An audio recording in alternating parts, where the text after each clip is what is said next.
Hello students, मैं Mukesh ST के classes से आज मैं आपके साथ टाइप्स ऑफ मैट्रिक्स डिस्कस करने वाला हूँ। पिछले पार्ट में मैंने आपको डिफ़ाइन किया था कि मैट्रिक्स क्या होते हैं। ठीक है, इंट्रोडक्शन का सेकंड पार्ट है। थर्ड पार्ट में मैं आपको अलजेब्रा ऑफ मैट्रिसेस बताऊंगा, जिसमें आपको एडिशन, सब्ट्रैक्शन, मल्टीप्लिकेशन और ट्रांसपोज ऑफ मैट्रिसेस के बारे में बात करेंगे। तो चलिए शुरू करते हैं टाइप्स पे। टाइप्स में जो सबसे पहला आता है वो है कॉलम मैट्रिक्स। हम करने जा रहे हैं टाइप्स ऑफ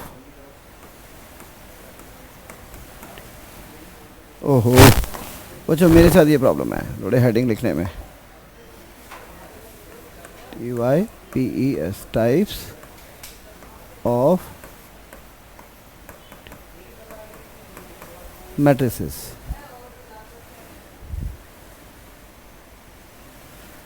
इसमें पहला जो है वो है कॉलम मैट्रिक्स।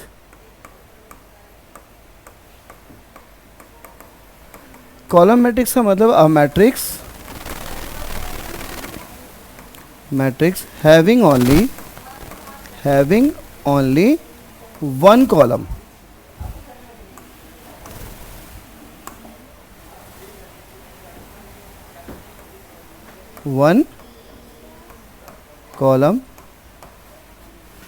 एक मैट्रिक्स जिसके पास सिर्फ एक ही कॉलम है उसे हम कॉलम मैट्रिक्स कहते हैं, are called column matrix. Example देख लीजिए,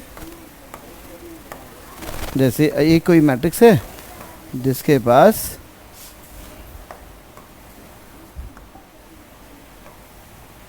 1 4। अब यहाँ इस मैट्रिक्स में देखें तो ऊपर से नीचे सिर्फ C1 है, R1 R2, टोटल रो कितने हैं 2 और कॉलम कितने हैं 1। तो ये एक कॉलम मैट्रिक्स है। एक और एग्जांपल देख लेते हैं। B = 2 -9 and 7। ये भी एक कॉलम मैट्रिक्स ही है, क्योंकि इसके बाद देखें तो सिर्फ एक कॉलम है, जबकि रो कितने हैं 1 2 3। तो इस मैट्रिक्स का जो ऑर्डर है वो कितना है 3 क्रॉस 1 एसेट्रा। ठीक है, कॉलम मैट्रिक्स हो गया। कॉलम मैट्रिक्स के बाद हम बात करेंगे रो मैट्रिक्स क्या होता है। बिल्कुल ऐसी ही डेफिनेशन है, वो है कि रो मैट्रिक्स का क्या मतलब है, एक मैट्रिक्स जिसके पास सिर्फ एक रो हो, कॉलम कितने भी हो। A matrix having only one row. एक मैट्रिक्स जिसके पास सिर्फ एक ही रो है वो एक रो मैट्रिक्स है। एग्जाम्पल देखिए, कोई हम C मैट्रिक्स ले रहे हैं, जैसे 2 9 और 17। देखिए इसके बाद रो कितने हैं 1, जबकि कॉलम कितने हैं 1 2 3, यानी 3 कॉलम एंड 1 रो, क्योंकि ऑर्डर क्या बना इसका 1 क्रॉस 3। तो जो C मैट्रिक्स है वो हमारा कैसा मैट्रिक्स है, वो एक रो मैट्रिक्स है, क्योंकि इसके पास सिर्फ एक रो है। ऐसे कॉलम कितने हैं 1 2 3, तो ये हमारा एक रो मैट्रिक्स है। एक एग्जांपल और ले लेते हैं, कोई D मैट्रिक्स 4 -7। अब कितने रो हैं यहाँ पे, अब भी एक ही रो है, कॉलम कितने हैं 2, तो ये हमारा एक रो और 2 कॉलम वाला मैट्रिक्स हुआ। ठीक है, अब चलते हैं स्क्वायर मैट्रिक्स की ओर। कॉलम मैट्रिक्स हो गया और ये रो मैट्रिक्स हो गया। अब तीसरा जो है टाइप हमारा वो है एक square matrix.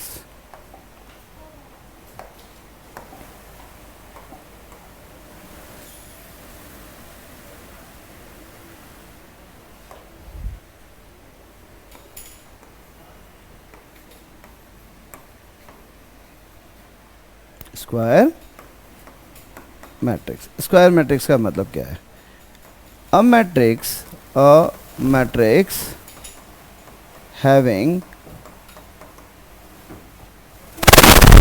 Equal number of rows and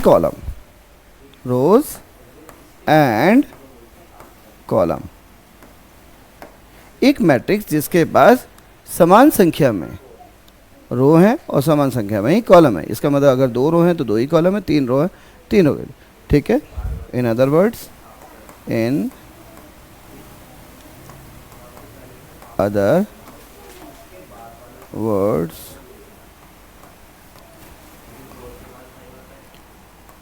a matrix having order m by m, that is m। जब हम स्क्वायर मैट्रिक्स कहते हैं तो हमें दोनों नंबर नहीं बोलने पड़ते, क्योंकि नंबर ऑफ रोज और नंबर ऑफ कॉलम इक्वल हैं, इसलिए केवल एक ही बोले जाते हैं। सेकंड ऑर्डर का स्क्वायर मैट्रिक्स है, थर्ड ऑर्डर का स्क्वायर मैट्रिक्स है, ऐसे। तो सेकंड ऑर्डर का स्क्वायर मैट्रिक्स का मतलब है नंबर ऑफ रोज 2 हैं, नंबर ऑफ कॉलम भी 2 हैं। थर्ड ऑर्डर का स्क्वायर मैट्रिक्स है, इसका मतलब क्या है कि वो 3 रो और 3 कॉलम वाला एक स्क्वायर मैट्रिक्स है।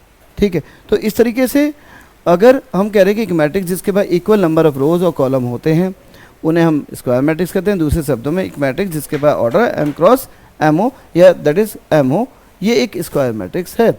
एग्जाम्पल देखते हैं, ई ले लेते हैं। ई है हमारा 1 9 17 -2, ये हमारा एक स्क्वायर मैट्रिक्स है। इसके बाद कितने रो हैं? 2 रो और 2 ही कॉलम, 2 रो और 2 कॉलम। देखिए रो हम कैसे देख रहे हैं, ऐसे देख रहे हैं, 1 9 रो 1 में है और 17 और -2 रो 2 के एलिमेंट है, जबकि कॉलम में 1 और 17 कॉलम 1 का एलिमेंट है और 9 और -2 कॉलम 2 का एलिमेंट है। तो ये एक स्क्वायर मैट्रिक्स हुआ, या ई एफ ले लेते हैं कोई मैट्रिक्स। ठीक है, 1 2 3 4 5 6 7 8 9। ठीक है, यहाँ पे देखें कितने रो हैं? 3 रो हैं हमारे पे और 3 ही कॉलम है, यानी ये हमारा ऑर्डर क्या हुआ इसका? 3 हुआ। ठीक है, 3 क्रॉस 3, लेकिन हम इसे सिर्फ थर्ड ऑर्डर स्क्वायर मैट्रिक्स बोलेंगे। इस तरीके से स्क्वायर मैट्रिक्स क्लियर है। एक ऑर्डर, एक ऐसा मैट्रिक्स जिसके पास नंबर ऑफ रोज और नंबर ऑफ कॉलम इक्वल होते हैं। इक्वल का मतलब है समान संख्या में होते हैं, equal number of rows and equal number of column, then matrix is said to be square matrix. Square matrix हो गया, तो इसके बाद हम बढ़ते हैं डायगोनल मैट्रिक्स पे। आपको याद है ना, एक वस्तु हमने जब मैट्रिक्स का किया था तो ए आई जे से रिप्रेजेंट किया था। I represent the place of row, यानी विच प्लेस ऑफ रो, पहला रो तो आई इक्वल्स टू 1, दूसरा रो तो आई इक्वल्स टू 2, और जे किसको होता है? कॉलम को रिप्रेजेंट करता था हमारा। तो अगर एक मैट्रिक्स ए आई जी के फॉर्म में है तो प्रिंसिपल डायगोनल के बारे में बात करी थी हमने, उसमें क्या था कि अगर आई इक्वल्स टू जे, देन जो एलिमेंट इन प्लेसेस पे हैं आई इक्वल्स टू जे वाले प्लेस पे, उन्हें प्रिंसिपल डायगोनल एलिमेंट कहते हैं। जैसे A11 A22 A33, यह कहेंगे first row first column, second row second column, third row third column, fourth row fourth column, mth row mth column. जो ये वाले एलिमेंट हैं ये मेन डायगोनल या प्रिंसिपल डायगोनल एलिमेंट है। ठीक है, यानी जब i इक्वल्स टू जे है, क्योंकि एलिमेंट के प्लेस को रिप्रेजेंट करने के लिए किया जाता है। ठीक है, तो डायगोनल एलिमेंट को देखें, इंपॉर्टेंट है। फोर्थ है हमारा टाइप DIAGONAL, डायगोनल मैट्रिक्स। अब डायगोनल मैट्रिक्स कंपलसरी है कि वो एक स्क्वायर मैट्रिक्स होगा। तो हमने कहा अ स्क्वायर मैट्रिक्स, ठीक है, whose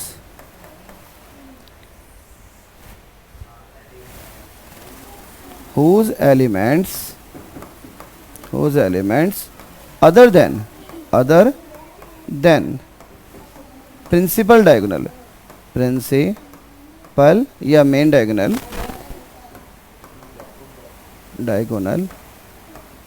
are all zero। एक स्क्वायर मैट्रिक्स जिसके प्रिंसिपल डायगोनल के एलिमेंट्स के अलावा सारे एलिमेंट्स क्या हैं? ज़ीरो हैं। ठीक है, अगर इसे दूसरे देखे थे, if a m cross n order का जो मैट्रिक्स है, जिसे हमने ए आई जे से रिप्रेजेंट किया था एम क्रॉस एन, ठीक है। तो ये जो डिफाइन होगा कुछ ऐसा होगा, ठीक है। 0 होगा when I does not equals to J, और नॉन ज़ीरो होगा when I equals to J, ठीक है। तो ये डायगोनल जो मैट्रिक्स है उसकी डेफिनेशन होती है कि अगर कोई मैट्रिक्स ए है, जैसे A I J M cross N का मतलब है ऑर्डर ऑफ मैट्रिक्स जो है हमारा एम क्रॉस एन है, और आई जे क्या है, हमारे रो और कॉलम प्लेस को दिखाता है। तो अगर आई जे के इक्वल नहीं है तो इसका मतलब वो ज़ीरो है, और अगर आई जे के इक्वल है इसका मतलब वो प्रिंसिपल डायगोनल का एलिमेंट है, तो ही वो नॉन ज़ीरो होगा। उसमें भी ज़ीरो हो सकते हैं, ऐसा नहीं कि ज़ीरो नहीं हो सकते, बस सारे ज़ीरो नहीं होंगे, कम से कम एक एलिमेंट ऐसा होगा जो नॉन ज़ीरो होगा। अदरवाइज़ वो जो मैट्रिक्स है वो ज़ीरो मैट्रिक्स कहलाएगा, नल मैट्रिक्स कहलाएगा, अगर प्रिंसिपल डायगोनल के सारे एलिमेंट ज़ीरो के। का ये भी मतलब है कि ये बिल्कुल ज़रूरी नहीं है कि प्रिंसिपल डायगोनल में कोई भी एलिमेंट ज़ीरो नहीं हो सकता, बिल्कुल हो सकता है, ठीक है।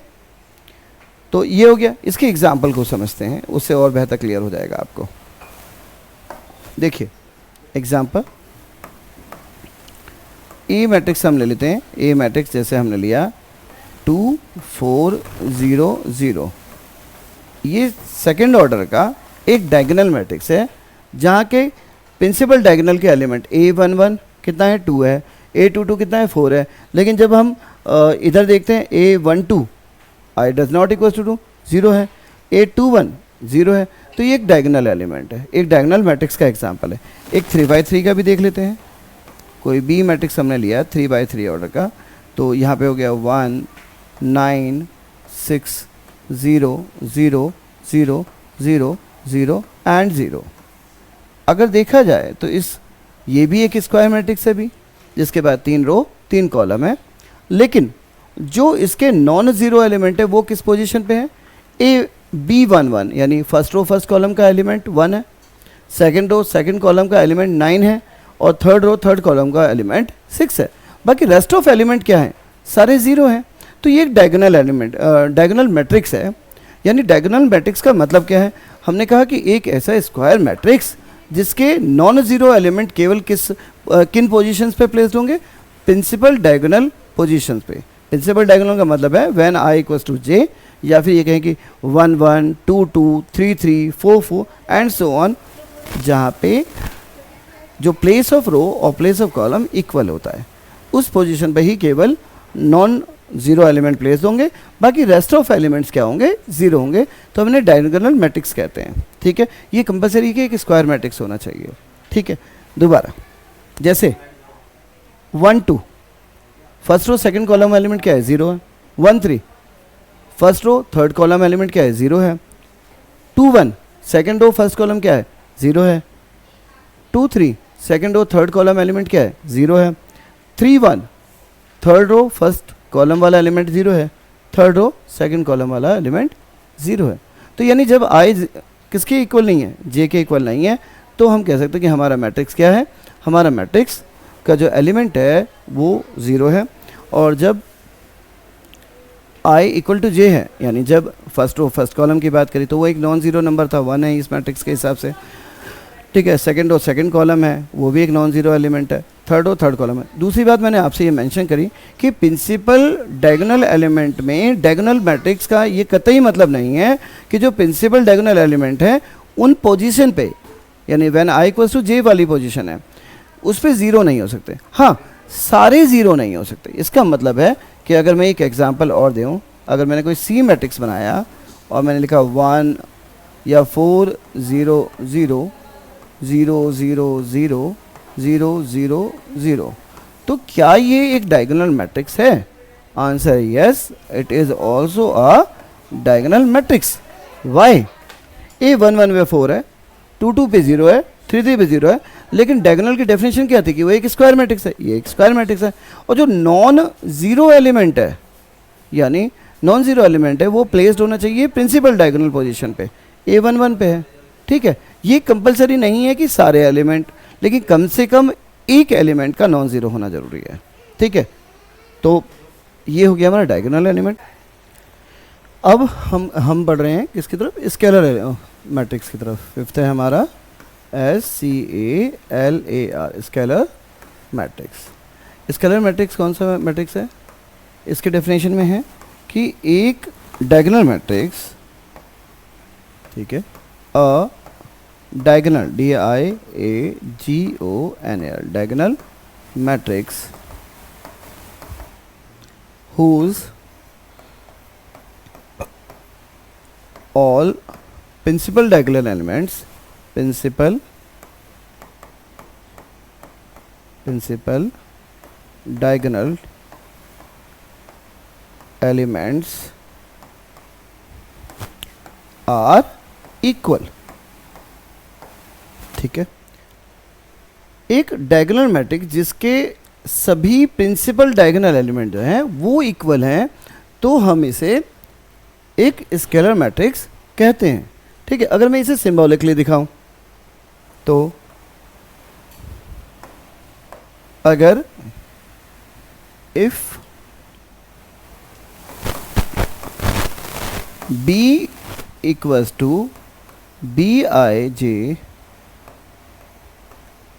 M क्रॉस M, यानी हमारे पे नंबर ऑफ रोज कॉलम है, देन एम्प्लाइज इज बी क्या होगा हमारा, डेफिनेटली कुछ ऐसा होगा, कोई के होगा व्हेन I इक्वल्स J और 0 when I does not equals to J, ठीक है। B अगर कोई मैट्रिक्स है जो BIJ M क्रॉस M, यानी M ऑर्डर का अगर कोई B मैट्रिक्स है, ठीक है, जो BIJ की फॉर्म में है, तो K एलिमेंट होगा, यानी नॉन ज़ीरो एलिमेंट कहाँ प्लेस होगा, जहाँ पे I और J इक्वल है, यानी प्रिंसिपल डायगोनल है, यानी A11 A22 A33 पोजीशन में। और K क्यों कहा हमने, क्योंकि K का मतलब है कि same number is place for every principal diagonal position, ठीक है। Where K is any constant या real number, any real number लिख देते हैं, एनी रियल नंबर, कांस्टेंट लिखते हैं। इसमें क्या डिफरेंस है, एक्चुअली में imaginary value can also arrange in matrixes.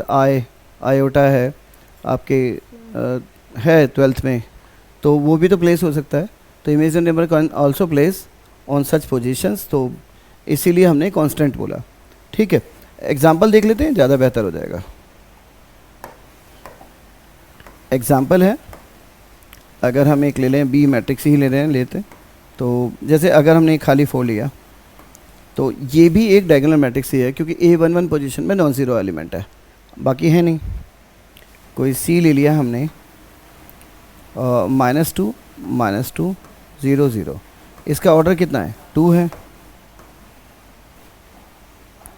Order 2 है, लेकिन जो प्रिंसिपल डायगोनल एलिमेंट है वो कॉमन है, -2 तो ये भी एक स्केलर मैट्रिक्स ही है। D कोई मैट्रिक्स ले लें हम, जैसे 17 0 0 0 17 0 0 0 एंड 17, तो ये क्या है, थर्ड ऑर्डर है मैट्रिक्स, है स्क्वायर मैट्रिक्स। जो हमारा मेन डायगोनल एलिमेंट है वो 17 है, इक्वल हैं सारे, और नॉन डायगोनल एलिमेंट्स हैं वो क्या है, सभी 0 हैं। तो ये हमारे क्या है, स्केलर मैट्रिक्स है, ठीक है। इसके बाद हम बढ़ रहे हैं आगे आइडेंटिटी मैट्रिक्स की ओर। इम्पॉर्टेंट है, आपको याद रखना है, क्योंकि ये आपके मैट्रिसेस और डिटरमिनेंट्स दोनों ही जो चैप्टर हैं उनमें इस्तेमाल होंगे, और बहुत इंपॉर्टेंट है, ठीक है। इसे पहले मैं टाइप बताता हूँ, फिर इसके कुछ फीचर्स भी मुझे आपको डिस्कस करने हैं अभी, क्योंकि बाद में वो काम आएंगे आपके। 6 आइडेंटिटी मैट्रिक्स, IDENTITY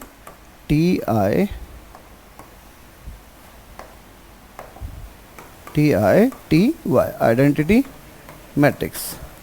देखिए, आइडेंटिटी मैट्रिक्स के लिए स्पेशल नेम है कैपिटल I और IN, क्योंकि ये भी एक स्क्वायर मैट्रिक्स है, ये भी एक डायगोनल मैट्रिक्स है, ठीक है। तो इसके लिए जो नेमिंग है उसमें आई सिंबल का इस्तेमाल होता है, specially place to the identity matrix. और इसी का एक और नाम है जो आपके 12th एनसीईआरटी में नहीं है, वो यूनिट मैट्रिक्स भी इसे कहते हैं। तो मैं यहाँ मेंशन कर रहा हूँ, इसे और क्या कहते हैं, यूनिट मैट्रिक्स। ठीक है, इसकी डेफिनेशन क्या है, और डायगोनल मैट्रिक्स और diagonal matrix whose all principal diagonal element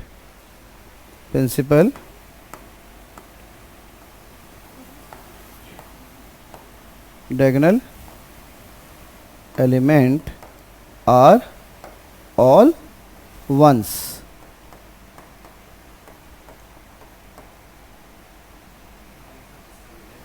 ठीक है, एक डायगोनल मैट्रिक्स जिसके सारे प्रिंसिपल डायगोनल एलिमेंट जो है वो 1 है, इसे हम आइडेंटिटी मैट्रिक्स, यूनिट मैट्रिक्स कहते हैं। ठीक है, इसका एग्जाम्पल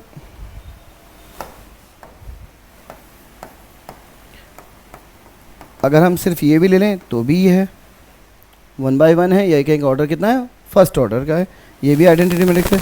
अगर हम इसे I2 लिखते हैं तो इसका मतलब है सेकंड ऑर्डर है, हम केवल I भी ले सकते हैं, I2 भी लिख रहे हैं, सेकंड ऑर्डर है, इसका मतलब ये हो गया 1 0 0 1। अच्छा, इसे याद रखिएगा क्योंकि ये फ्रीक्वेंट यूज़ होगा पूरे मैट्रिसेस के चैप्टर में और पूरे डिटरमिनेंट के चैप्टर में। ठीक है, ये भी है, I3 लिखते हैं तो, या केवल I लिखेंगे तो भी 1 0 0 0 1 0 0 0 और 1। ठीक है, ये आइडेंटिटी मैट्रिक्स है।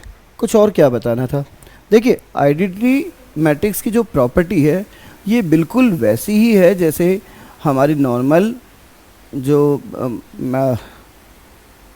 रियल नंबर्स में 1 की पोजीशन होती है। यानी अगर कोई मैट्रिक्स ए है उसकी मल्टीप्लाई 1 से करते हैं तो हमारा ए ही आता है। ऐसे ही अगर मैट्रिसेस 1 जो है अगर हम ए इंटू आई करें तब भी हमारा क्या आएगा, ए ही मैट्रिक्स आएगा। ठीक है, यानी किसी मैट्रिक्स को अगर 1 से डिवाइड करेंगे तो सेम मैट्रिक्स आएगा, या किसी नंबर को 1 से डिवाइड करते तो सेम नंबर आता है। ऐसे matrices divided by identity matrix give you the same matrix. ठीक है, अगर ए मैट्रिक्स है उसको आई से मल्टीप्लाई करेंगे, यानी आई मैट्रिक्स से करेंगे, आइडेंटिटी मैट्रिक्स से करेंगे तो आपको मैट्रिक्स दोबारा मिलेगा। ठीक है, तो यही बताना था कि जो हमारा आइडेंटिटी मैट्रिक्स है जिसे यूनिट मैट्रिक्स भी कहते हैं, यही करता है। अब लास्ट बट नॉट लीस्ट, ठीक है, आज के इंट्रोडक्शन के लिए वो है 7th zero matrix. Zero matrix को नल मैट्रिक्स भी कहते हैं, नल मैट्रिक्स, और इसे जनरली कैपिटल ओ से रिप्रेजेंट करते हैं। ठीक है, जब भी कोई इक्वेशन आपको सॉल्व किया जाए तो इक्वल टू 0 जब आप मैट्रिक्स से लेंगे तो एग्जैक्टली में ज़ीरो मैट्रिक्स होगा। ज़ीरो मैट्रिक्स में ये ज़रूरी नहीं कि वो एक स्क्वायर मैट्रिक्स हो, वो स्क्वायर मैट्रिक्स हो भी सकता है, नहीं भी। कंपलसेंट क्या है कि a matrix of any order if all of its elements are zero called zero matrix. A matrix whose all elements are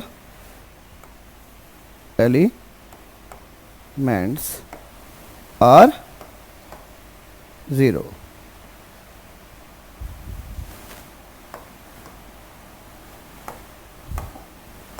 देखिए एग्जाम्पल सिंपल है, अगर a इक्वल्स टू 0 है तो ये एक नल मैट्रिक्स या ज़ीरो मैट्रिक्स है, लेकिन हमने कहा जनरली इसे 0 से दिखाया जाता है, कोई नहीं, तो मैं इसे नाम नहीं दे रहा। ये 0 0 0 0 0 0 ये सारे क्या हैं, ज़ीरो मैट्रिक्स है।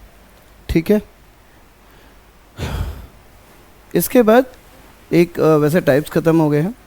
सिर्फ इक्वलिटी ऑफ मैट्रिक्स आ रहा है, थोड़ा सा अंडरस्टैंडिंग के लिए, क्योंकि आपके फर्स्ट एक्सरसाइज में उसकी रिक्वायरमेंट होगी, तो मैं वो और डिस्कस कर दे रहा हूँ, ठीक है, टाइप का पार्ट ही बना के, क्योंकि उसकी रिक्वायरमेंट होगी। तो अगर हमारे इक्वलिटी ऑफ मैट्रिक्स की बात करते हैं,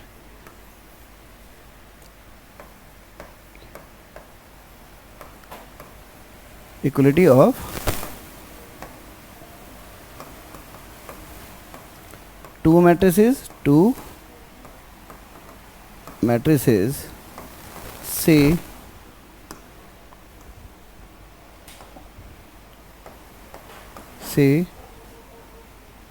A and B are called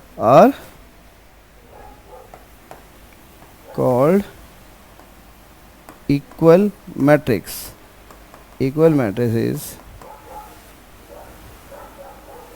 if they have same, ठीक है, they have same order as well as same elements, ठीक है, at their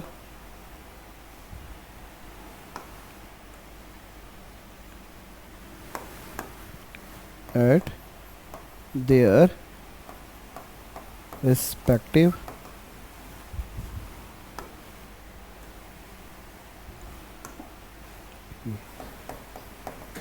positions।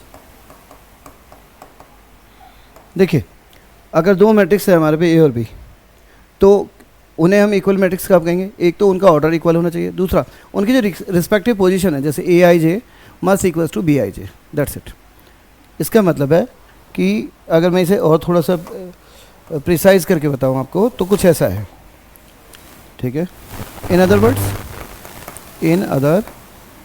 वर्ड्स अगर हम देखें तो थोड़ा इजी करते हैं।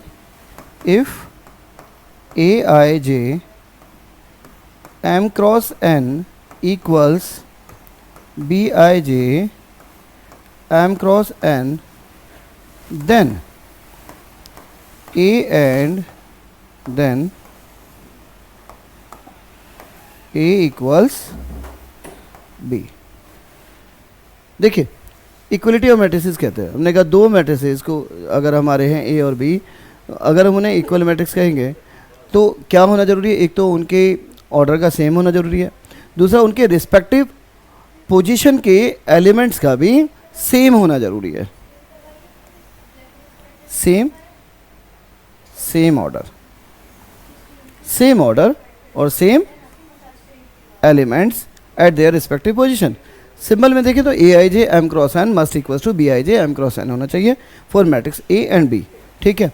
इसे एग्जाम्पल से ज़्यादा ईजी समझ में आएगा। जैसे example, if a equals to A11 B11 A11 A12 A21 A22 and B equal to B11 B12 B21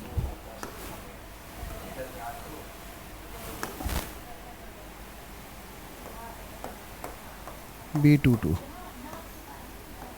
ठीक है।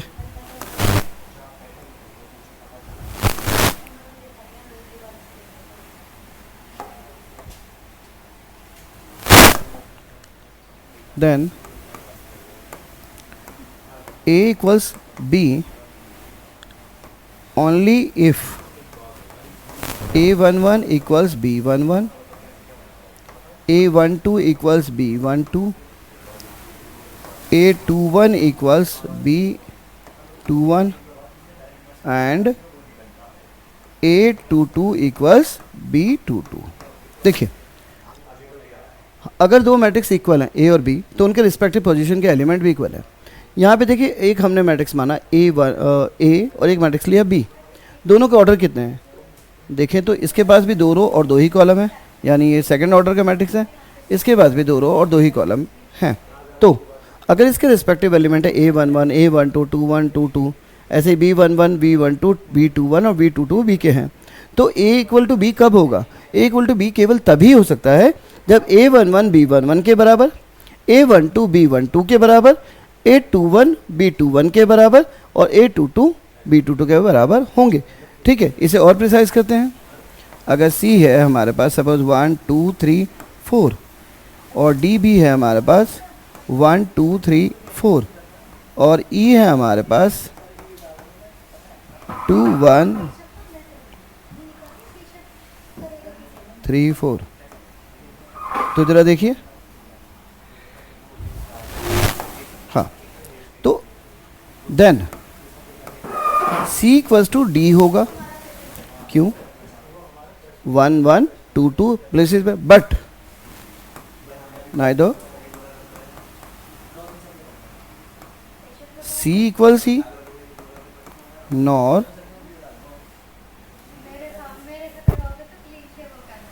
D equal E।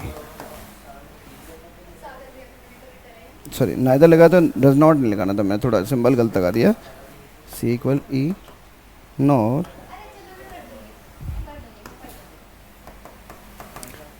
क्यों है? देखिए, यहाँ 1 1 पोजीशन पे 1 है, यहाँ पे 1 1 पोजीशन पे 2 है, यहाँ 2 1 पे 2 है, यहाँ पे सॉरी यहाँ 1 2 पे 2 है और यहाँ 1 2 पे 1 है। इसलिए ना तो C E के इक्वल है ना D E के इक्वल है, लेकिन C इक्वल्स D है। ठीक है, होप कि टाइप्स ऑफ मैट्रिसेस आपको समझ में आए होंगे। अगर आपको मेरे वीडियोस और मेरे पढ़ाने का तरीका समझ में आ रहा है तो प्लीज़ हमें लाइक करें, प्लीज़ सब्सक्राइब करें और साथ ही साथ आप हमें रेकमेंड भी कर दें।